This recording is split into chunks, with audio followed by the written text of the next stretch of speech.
Saya mengambil tema membangun kesadaran geopolitik. Apa kira-kira yang terjadi, kemudian apa yang akan terjadi ke depan? Di Eropa sekarang anak-anak mudanya gandrung untuk belajar Quran. Di orang mah jadi Benyamin S ya.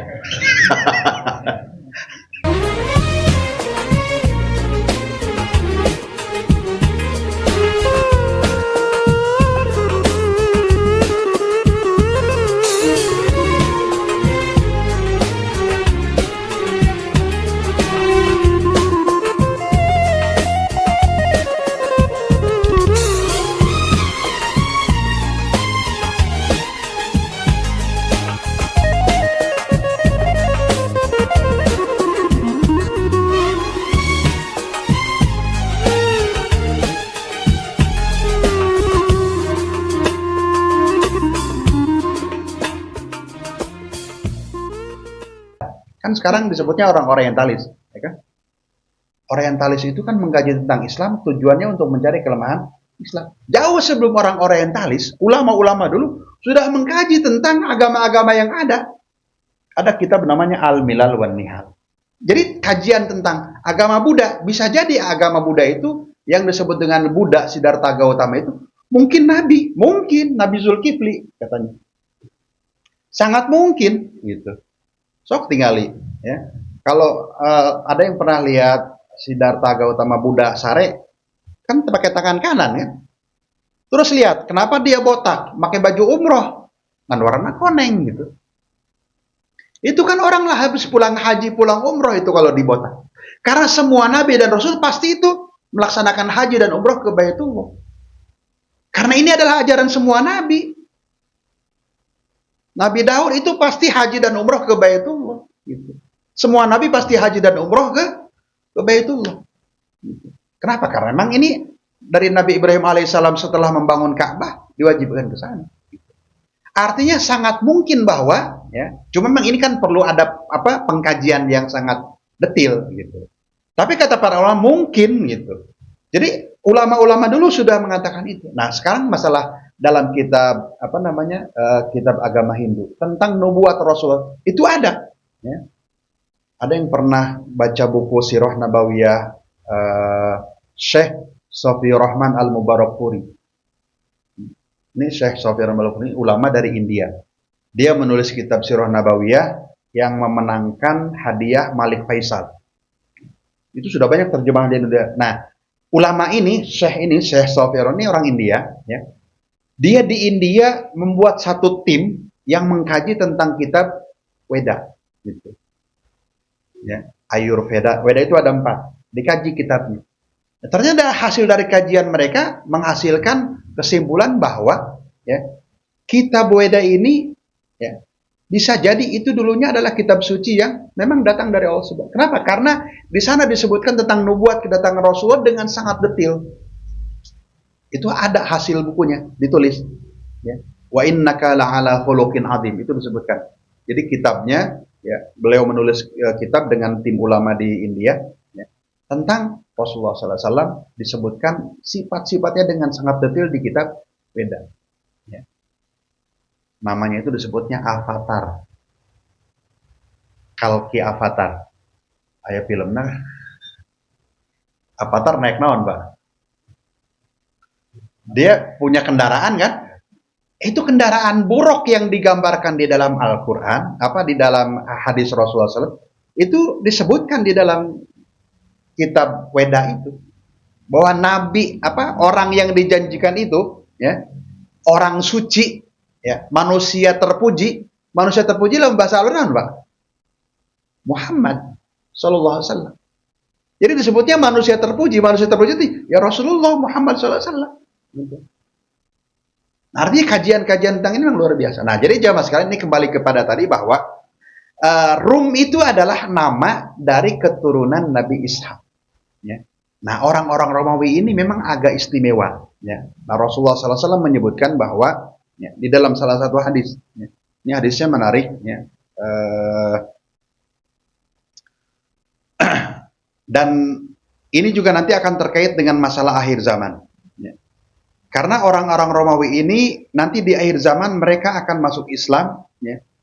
Nah, dan bisa jadi masuk Islamnya itu bukan dengan cara peperangan. Nah, ini yang menarik. Jadi akan ada pembebasan yang kedua bagi Roma. Jadi Roma yang pertama, Konstantinopel sudah terbebaskan, kita sedang menunggu pembebasan yang kedua.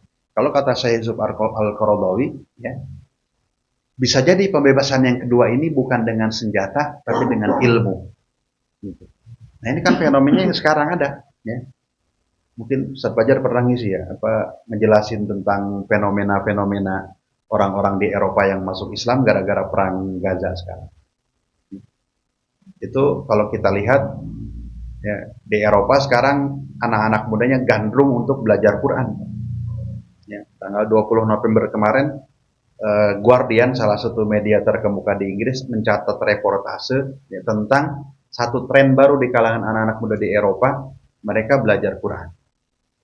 Karena melihat ini bagaimana orang-orang Palestina bisa kuat bila berhadapan dengan musibah yang tidak terbayangkan oleh mereka. Rumahnya hancur, kehilangan tempat kerja, susah makan segala macam, keluarga juga hilang dan sebagainya, ya bahkan diri terancam mati, tapi mereka masih mengatakan begitu ada yang meninggal, alhamdulillah. Masuk di akal gitu kan. Sampai akhirnya mereka bertanya, dari mana? Quran yang dicari. Sampai akhirnya mereka berbondong-bondong beli Quran, baca Quran, terus berbagi pengalaman membaca Quran. Kayak grup yang diikuti oleh ratusan ribu orang, bahkan jutaan, itu bercerita tentang, ayo kita bagikan pengalaman. Jadi ini ada satu grup membaca, jadi grup buku, ya, berbagi tentang buku. Nah begitu pecah perang, nah, judulnya beda, berbagi tentang Quran. Gitu. Ente baca Quran, apa yang ente rasain? Itu orang pada cerita, curhat. Dia bilang, saya baru 2 hari baca Quran. Gimana? Itu orang luar biasa gitu. Bisa kebayang nih, bagaimana mereka kemudian mengatakan, selama ini, bahasa orang gelo, aing ditipu sekali lagi gitu. Kata mereka, selama ini kita ditipu oleh orang-orang tentang gambaran Islam yang demikian buruk gitu. Ternyata begitu kita baca Quran, pantas katanya, pantas mereka ini punya kekuatan demikian hebat, ya, karena ini sumber utamanya Al-Quran. Nah, jadi jemaah sekalian, ya, terkait dengan Romawi ini kata Allah Subhanahu wa taala, "Gulibatir Rum, telah dikalahkan orang Romawi fi adnal ardi, di bumi yang dekat, wa hum min ba'di ghalabihim sayaglibun, dan mereka setelah kekalahannya akan Allah berikan kemenangan. Fi bid'i sinin, pada beberapa tahun." Nah, bid'i sinin ini dalam bahasa Arab, kata para ulama, bid'un itu artinya ya, jumlah antara 3 sampai 9. Jadi di bawah 10, di atas 3. Nah, sehingga ketika turun ayat ini jamaah sekalian, waktu itu ya, orang Romawi kalah. Ya. Jadi kan ini perang, mereka ini kan ibaratnya musuh bebuyutan. Ya. Ketika Romawi kalah ya, oleh Persia, ya, jadi orang-orang musyrik merasa senang. Kenapa? Karena orang-orang Persia ini sama dengan mereka orang-orang musyrik, penyembah musyrik. Sementara orang-orang Romawi itu ahli kitab, ya, pengikut Nabi Isa alaihissalam. Nah, sementara kaum muslimin punya kesamaan dengan orang-orang Romawi. Sehingga kata orang-orang Quraisy, nah lihat tuh orang Romawi juga kalah. Yang ngaku-ngaku mereka punya kitab suci. Kalian kan ngaku punya kitab suci turun dari Allah, kalah. Turun surat ini mengatakan bahwa sekarang memang kalah, tapi kata Allah, fi bid'i sinin, nanti mereka akan menang dalam sekian tahun. Nah, sampai karena keyakinan ayat ini, Abu Bakar Siddiq itu berani taruhan.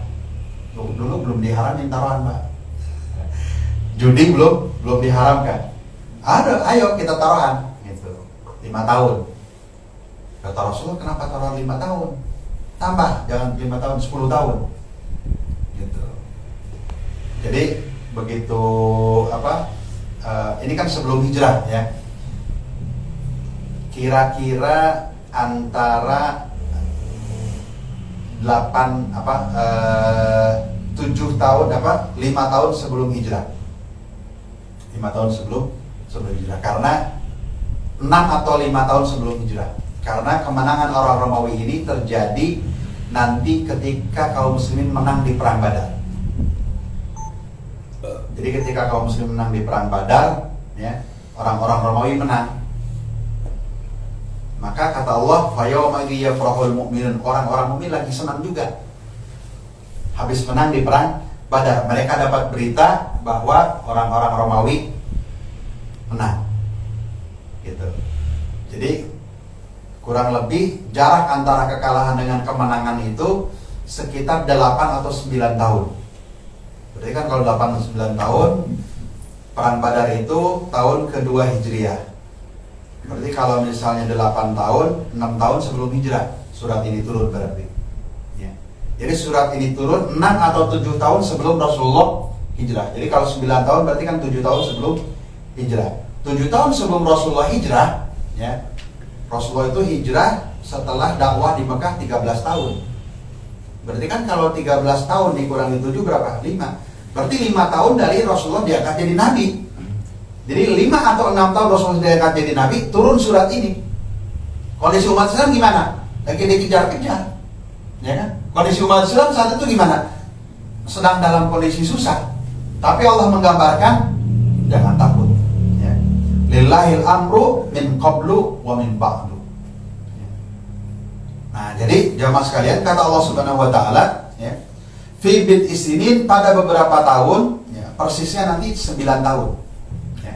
Jadi setelah kalah, ya, berarti kan kronologisnya begini. Rasul diangkat jadi nabi dan rasul usia 40 tahun, ya. Berarti setelah 5 tahun beliau berdakwah, sekitar usia 45 tahun, turun surat ini. Ketika Romawi kalah. 9 tahun kemudian Romawi menang. Kan begitu. Ya.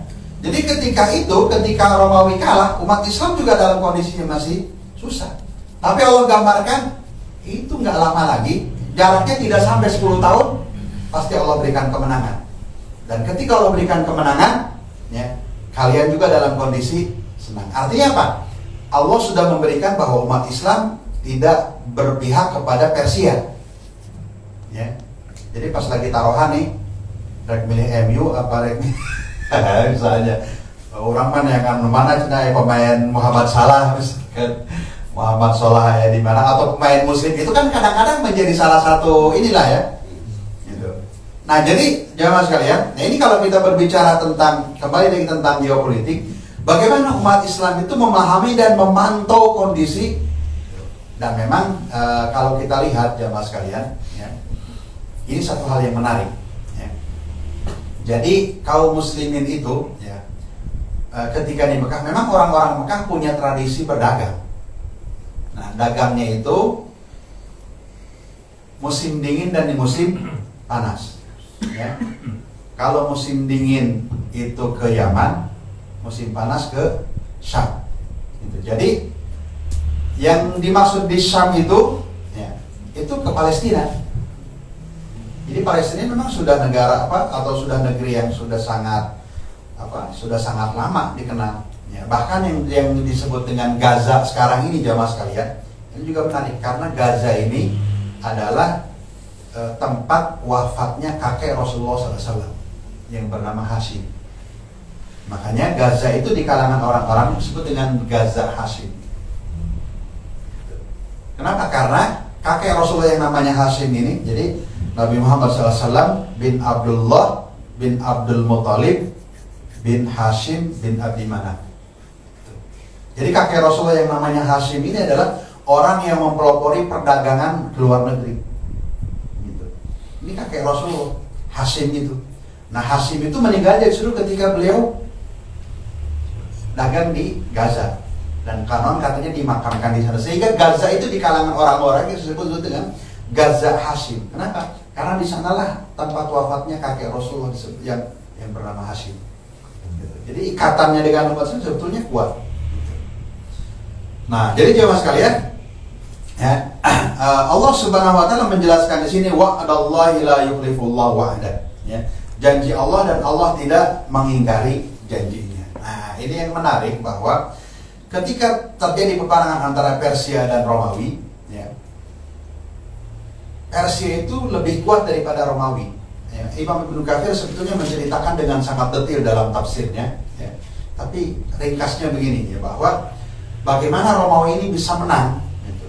Padahal waktu itu dikepung, jadi Romawi ini sampai dikepung ke arah bentengnya, terus dia bisa keluar, ya, sampai akhirnya dia bisa berbalik. Gitu. Nah ini kisahnya memang panjang, tapi akhirnya Romawi itu menang, ya. Rajanya Heraklius yang kemudian dia nanti berkuasa, ya. Dan Kisra setelah itu ya, kalah dan Allah hancurkan. Ya.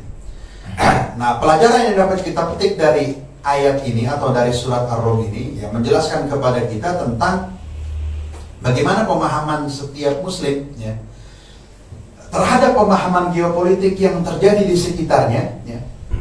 Kenapa? Karena memang ini akan terjadi yang disebut dengan hukum sunnatullah, siklus tadi itu, ya.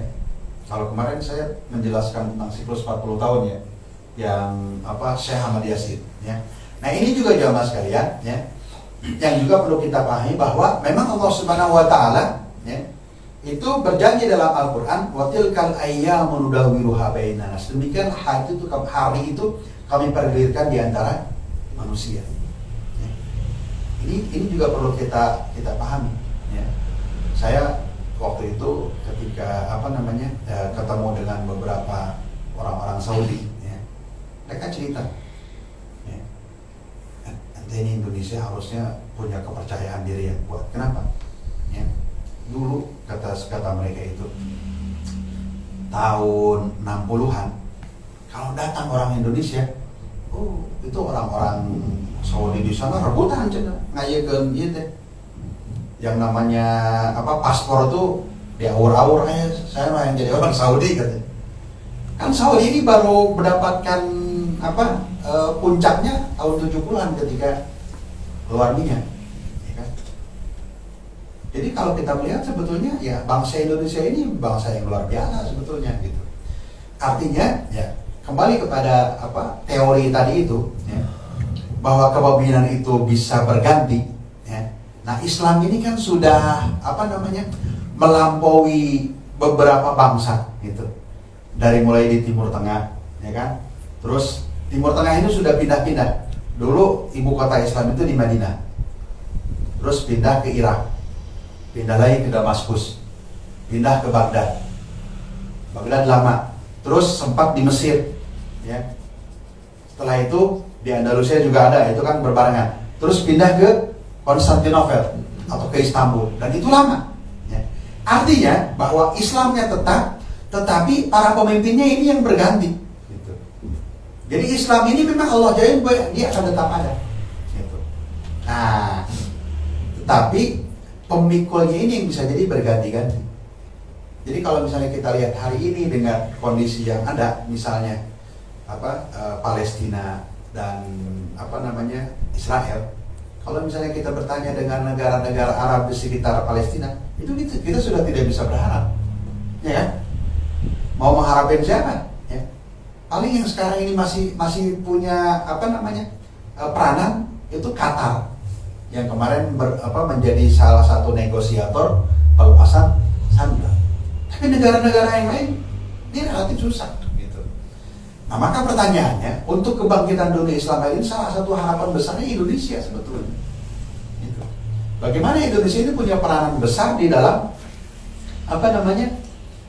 percaturan dunia Islam hari ini. Kenapa? Karena jamaah sekalian, kalau kita berbicara hari ini tentang kekuatan dunia, ya, kita bisa petakan pada 4 kelompok. Yang pertama, kita harus mengakui Amerika masih nomor 1. Yang kedua, kemudian Cina, Rusia, Eropa. 4.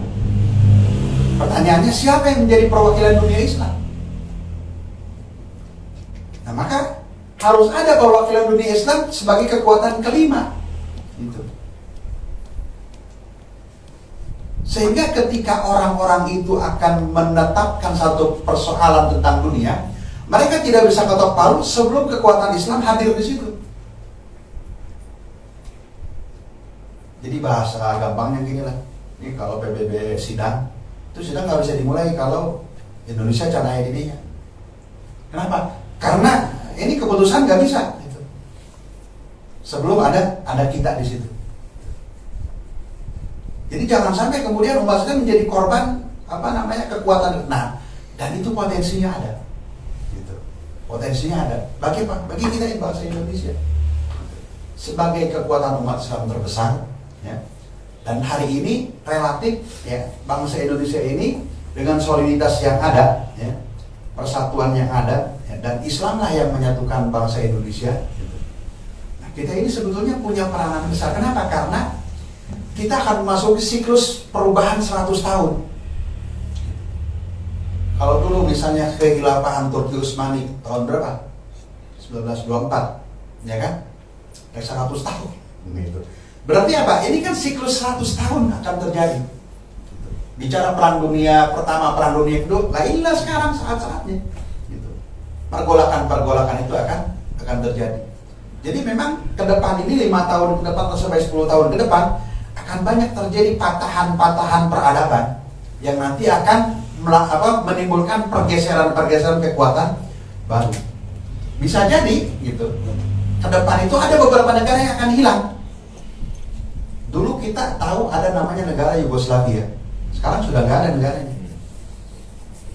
Dulu ada negara yang namanya Uni Soviet. Sekarang sudah nggak ada. Rusia, ya. Ya kan? Apa artinya apa? Ini terjadi perubahan-perubahan. Gitu. Bisa jadi nanti ada negara yang hilang. Dan seperti yang saya sampaikan kemarin, mungkin nanti negara Israel itu akan hilang.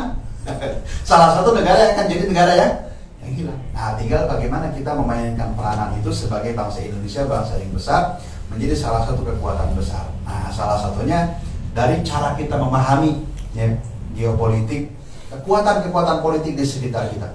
Dan alhamdulillah, Bapak dan jamaah sekalian, ya, kita punya satu keyakinan besar untuk itu. Itu bahwa berdasarkan sunnatullahnya, kalau kita melihat dunia Islam yang ada sekarang, dan dulu, ya, dalam diskusi-diskusi kita berharap kepada Turki. Turki ini kan jadi salah satu primadona, ya kan. Tapi ternyata agak berat. Kenapa? Turki ini berada di titik api, cincin konflik. Kayak Rusia, terus Syria dan sebagainya, ya kan. Nah, yang relatif agak jauh dari konflik itu Indonesia. Artinya yang langsung bersentuhan dengan konflik, ya bahkan kudeta terhadap Erdogan berkali-kali itu juga bermasalah. Ya. Erdogan itu mau dibunuhnya berkali-kali. Kenapa? Karena dia anggap berbahaya. Gitu. Nah, sekarang Indonesia juga sudah kerjasama dengan Turki, Pak. Dari sisi kemiliteran, ya, ini kerjasama Indonesia dengan Turki luar biasa. Coba kalau Bapak jamaah sekalian buka website, ya, lihat kerjasama militer Indonesia-Turki. Dan Turki memang luar biasa. Gitu. Tapi dia kan perlu partner. Nah, salah satu partnernya yang kuat Indonesia. Dan Indonesia dalam 10 tahun ini kita melihat, terutama pasca COVID kita dianggap yang berhasil, ekonominya bisa cukup bertahan. Ya, karena COVID ini kan semua negara jatuh, gitu. Terjadi inflasi dan sebagainya. Tapi kita masih bertahan, alhamdulillah. Artinya kita bersyukur kepada Allah Subhanahu Wa Taala, kita tidak jatuh sebagaimana.